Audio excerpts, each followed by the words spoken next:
Hello বন্ধুরা, শুভ দুপুর। তোমরা সবাই কেমন আছো? এই যে দেখতেছো, আমি এখন একটা বিট বানাচ্ছি। দেখো বিটটা কেমন হয়েছে বলবা। যেহেতু ছোটো কর্নি ছিল না, বড় কর্নি দিয়েই বানাইছি।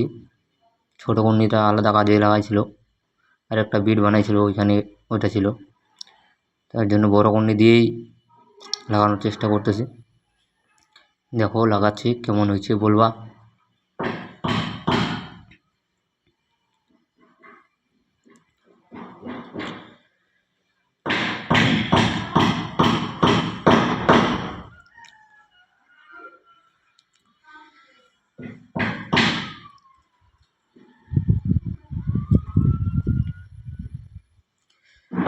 হালকা হালকা করে লাগাচ্ছি, তারপরে বিটটা লাগা হয়ে গেল। দেখো সম্পূর্ণটাই, এই যে পুরোটাই হয়ে গেছে। উপরেও বিটটা বানাইছি, এটাই দেখো পুরোটাই কমপ্লিট। কেমন হয়েছে বলবা, ভালো লাগলে শেয়ার করবা।